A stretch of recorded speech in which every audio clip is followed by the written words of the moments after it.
आज की ट्यूटोरियल में हम लोग इवेंट्स के लास्ट के 4 कोड ब्लॉक्स को गौर से देखेंगे और समझेंगे। तो सबसे पहले हम लोग व्हेन लाउडनेस ग्रेटर देन और व्हेन टाइमर ग्रेटर देन को गौर से देखते हैं। बट सबसे पहले हम लोग समझते हैं कि लाउडनेस होता क्या है। तो हमारा स्केच प्रोग्राम हमारे वॉइस की टोन को भी डिटेक्ट कर सकता है कि कितना ऊंचा है या कितनी नीचे है, और उसकी बेसिस पे हम लोग अपना कोई कोड एग्जीक्यूट भी कर सकते हैं।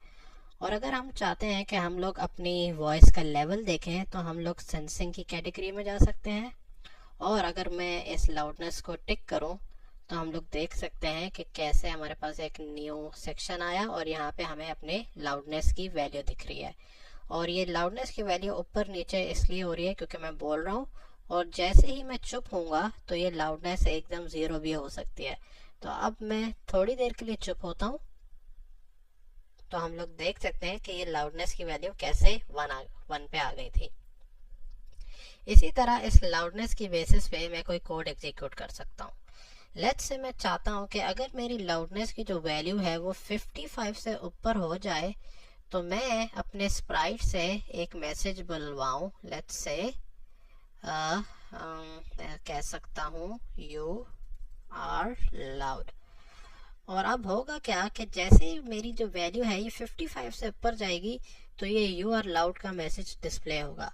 अब मैं क्या करता हूँ, मैं थोड़ी देर के लिए चुप होता हूँ और अब मैं जैसे ही बोलूंगा तो हम देख सकते हैं कि कैसे ये लाउड की जो स्पीच बबल है वो हमारी स्क्रीन पे आ रहा है। अब इसी तरह हमारे पास टाइमर भी है, तो हम वो देखते हैं। और ये जो टाइमर जो है ये बेसिकली हमारी क्लॉक के जैसा है। जैसे ही हम लोग स्क्रैच पे अपना नया प्रोजेक्ट बनाते हैं तो बिहाइंड द सीन हमारा ये जो टाइमर है वो इंक्रीमेंट होता रहता है, जैसे हमारी क्लॉक इंक्रीमेंट होती रहती है। और अगर मुझे इस टाइमर की भी वैल्यू देखनी है तो मैं सेंसिंग पे जा सकता हूँ और इस टाइमर को टिक कर सकता हूँ। और सबसे पहले मैं इस लाउडनेस को अनटिक करता हूँ और टाइमर को टिक करता हूँ। तो अब हम लोग देख सकते हैं कि हमारे इधर ये 145 इसलिए दिखा रहा है क्योंकि इस कोड को बेसिकली स्क्रीन पे आए हुए 152 सेकेंड्स हो चुके हैं।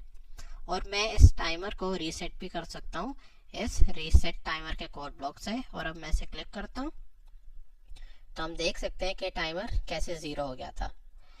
और अब इस टाइमर की बेसिस पे भी मैं कोई कोड रन कर सकता हूँ। लेट्स से मैं चाहता हूँ कि अगर मेरा टाइमर जो है वो 30 सेकेंड से ऊपर हो जाए तो फिर मेरी स्क्रीन पे एक मैसेज आए कि 30 सेकेंड्स पास्ट। और अब होगा ये कि जैसे ही मेरा टाइमर 30 से ऊपर जाएगा मेरी स्क्रीन पे 30 सेकेंड्स पास का मैसेज आएगा। तो अब मैं वेट करता हूँ तो हम लोग देख सकते हैं कि जैसे ही ये टाइमर 30 से ऊपर हुआ ये स्क्रीन पे मैसेज डिस्प्ले हुआ। तो ये जो लाउडनेस है ये हमारी वॉइस के लेवल को भी डिटेक्ट कर सकता है, और ये जो टाइमर है वो बेसिकली हमारी क्लॉक है। और इन दोनों इवेंट्स की बेसिस पे हम लोग अपना कोई कोड एग्जीक्यूट कर सकते हैं। अब हम लोग अपने अगले कोड ब्लॉक को देखते हैं जो कि है व्हेन आई रिसीव मैसेज। और इस कोड ब्लॉक को समझने के लिए सबसे पहले हमें समझना पड़ेगा कि मैसेज या ब्रॉडकास्ट मैसेज होता क्या है। तो लेट्स से सबसे पहले तो मैं इस टाइमर को हटा देता हूँ और अब मैं अपने इवेंट्स पर वापस जाता हूँ ब्रॉडकास्ट मैसेज को देखने के लिए। तो ब्रॉडकास्ट मैसेज होता ही है कि लेट्स से मैं चाहता हूँ कि मेरा जो एक स्प्राइट है वो कोई मैसेज जो है वो कम्युनिकेट करे किसी और को। फॉर एग्जांपल मेरे प्रोजेक्ट में 2 स्प्राइट हैं और मैं चाहता हूँ कि मेरा जब एक स्प्राइट अगर दूसरे स्प्राइट से कुछ कम्युनिकेशन करना चाहता है तो वो कम्युनिकेशन जो है वो मैसेज के थ्रू होती है। और ब्रॉडकास्ट मैसेज का मतलब ये है कि उस मैसेज को फैला दो। तो लेट्स से इस कोड को डेमोन्स्ट्रेट करने के लिए मैं एक दूसरा बैटर लाता हूँ और इसको मैं बैटर बी का नाम देता हूँ और इसका साइज जो है वो भी 80 कर देता हूँ।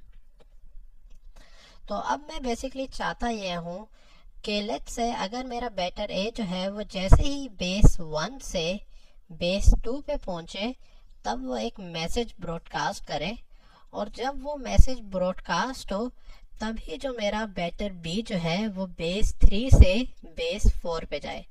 अब इसमें हम लोग देख सकते हैं कि मैं पहले वेट कर रहा हूँ कि कब मेरा बैटर ए जो है वो बेस 2 पे जाएगा और उसी के बाद जो बैटर बी है वो बेस 3 से बेस 4 पे जाएगा।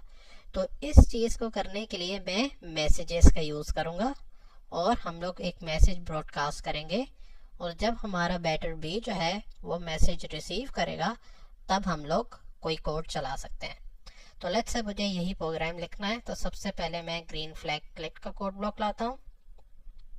उसके बाद मैं मोशन की कैटेगरी में जाके अपने बैटर ए की पोजीशन सेट करता हूँ। लेट्स से ये मेरे बेस 2 की पोजीशन है और मैं ग्लाइड यूज़ करता हूँ।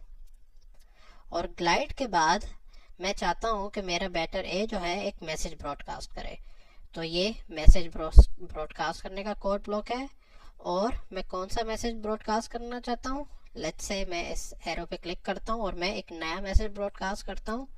और मेरा मैसेज होगा क्या, मेरा मैसेज है रन। और अब मैं ओके क्लिक करता हूँ। तो हम लोग देख सकते हैं कि ग्लाइड के बाद मेरा जो बैटर ए है वो मैसेज ब्रॉडकास्ट करेगा रन। अब उसके बाद होगा क्या कि जो मेरा बैटर बी है वो मैसेज कोई रिसीव करेगा। अब मुझे ये मैसेज रिसीव करना है तो मैं व्हेन आई रिसीव का कोड ब्लॉक लाऊंगा और इसमें हम लोग ये रन का मैसेज रिसीव करेंगे। और ये रन कहाँ से आ रहा है, ये बैटर ए से आ रहा है। तो जब बैटर ए जो है हमारा वो मैसेज ब्रॉडकास्ट करेगा तब बैटर बी जो है वो ये मैसेज रिसीव कर सकता है। अब जब उसने ये मैसेज रिसीव कर लिया तो अब मैं अपने बैटर बी को इधर पोजीशन पे लेकर आऊँगा और अब मैं ग्लाइड यूज़ करूँगा ताकि वो बेस 3 से बेस 4 पर आ जाए। और अब मैं क्या करता हूँ, जैसे ही मेरा जो बैटर ए है वो मैसेज ब्रॉडकास्ट करे तब मैं उससे एक स्क्रीन पे मैसेज डिस्प्ले कराता हूँ जो कि है रीच्ड बेस 2, और ये मैसेज मैं 5 सेकंड्स के लिए डिस्प्ले कराऊंगा। तो अब अगर हम लोग इस कोड ब्लॉक को गौर से देखें और मैं अपने बैटर्स को अपनी इनिशियल पोजीशन पे सेट कर देता हूँ तो हम लोग देख सकते हैं कि जैसे ही मेरा बैटर ए जो है बेस 1 से बेस 2 पे जाएगा, सबसे पहले एक मैसेज ब्रॉडकास्ट होगा और उसके बाद वो फौरन ये डिस्प्ले करेगा स्क्रीन पे के रीच्ड बेस 2। और जैसे ही मेरा बैटर बी जो है वो मैसेज रिसीव करेगा उसके फौरन बाद वो भी अपनी पोजीशन चेंज करेगा फ्रॉम बेस 3 टू बेस 4। अब मैं इस प्रोग्राम को रन करता हूँ तो हमने देखा कि जैसे बैटर ए बेस 1 से बेस 2 पे गया उसने मैसेज डिस्प्ले किया फौरन, और उसके बाद जो बैटर बी है उसने वो मैसेज रिसीव किया और फिर अपनी पोजीशन चेंज की। तो हम लोग देख सकते हैं कैसे इन मैसेजेस के थ्रू मैंने अपने एक स्प्राइट से दूसरे स्प्राइट को कम्युनिकेट किया। इसी तरह अगर मैं चाहता हूँ कि जब मेरा बैटर ए जो है वो बेस 2 पर आए और उसके बाद ज़रा वेट करे तब तक जब तक जो दूसरा स्प्राइट है जो मैसेज रिसीव कर रहा है वो अपना कोड पूरा कंप्लीट ना कर ले, तब तक वो अपने खुद का कोड आगे एग्जीक्यूट ना करे, तो उसके लिए मुझे ब्रॉडकास्ट मैसेज एंड वेट लाना पड़ेगा। अब ये जो वेट जो है ये बेसिकली करेगा ही ये कि वो जब मैसेज ब्रॉडकास्ट करेगा तो वो अपने दूसरे जो स्क्रिप्ट है या दूसरे कोड को वेट करेगा जब तक वो पूरे तरीके से कंप्लीट नहीं हो जाता, और जब वो पूरे तरीके से कंप्लीट हो जाएगा वो तभी अपने आगे का कोड ब्लॉक एग्जीक्यूट करेगा। तो लेट्स से मैं इसको डिलीट करता हूँ व्हेन मैसेज ब्रॉडकास्ट को, और मैं ब्रॉडकास्ट मैसेज एंड वेट करता हूँ। और अब मैं अपने स्प्राइट्स को दोबारा अपनी इनिशियल पोजीशन पे लेके जाता हूँ। तो अब इस कोड ब्लॉक में होगा क्या कि बैटर ए हमारा बेस 1 से बेस 2 पे जाएगा और उसके बाद मैसेज ब्रॉडकास्ट करके वेट करेगा। वो ये से का ब्लॉक एग्जीक्यूट नहीं करेगा, और वो वेट कब तक करेगा, जब तक मेरा जो बैटर बी है वो बेस 3 से बेस 4 पे नहीं चला जाता। जैसे ही मेरा बैटर बी बेस 4 पे जाएगा उसके बाद मेरा बैटर ए जो है वो ये मैसेज स्क्रीन पे डिस्प्ले कराएगा। तो अब मैं इस कोड को रन करता हूँ और इधर हम लोग और से देखेंगे कि ये जो से का ब्लॉक है एग्जीक्यूट कब होता है। तो अब मैं इसे रन कर रहा हूँ। तो हमने देखा कि से का ब्लॉक फौरन एग्जीक्यूट नहीं हुआ, वो सिर्फ तब एग्जीक्यूट हुआ जब मेरा बैटर बी जो है वो बेस 4 पे पहुंचा। तो ये ब्रॉडकास्ट मैसेज एंड वेट और ब्रॉडकास्ट मैसेज का फ़र्क है। तो आज के ट्यूटोरियल में बस इतना ही। हमने देखा कि हम लोग अपनी वॉइस के थ्रू और टाइमर के थ्रू कैसे इवेंट्स जनरेट कर सकते हैं और कैसे कोई कोड चला सकते हैं, और हमने ये देखा कि हम लोग एक कोड या एक स्क्रिप्ट से दूसरे स्क्रिप्ट से कैसे कम्युनिकेट कर सकते हैं। उसके लिए हमने ब्रॉडकास्ट मैसेज एंड वेट देखा, और अगर हमें वही मैसेज रिसीव करना होगा तो हमें व्हेन आई रिसीव मैसेज का कोड ब्लॉक यूज़ किया। तो आज के ट्यूटोरियल के लिए बस इतना ही। अगर आपको कोई सवाल है या कुछ समझ नहीं आया तो कमेंट करें और इस चैनल को सब्सक्राइब करें। Thank you.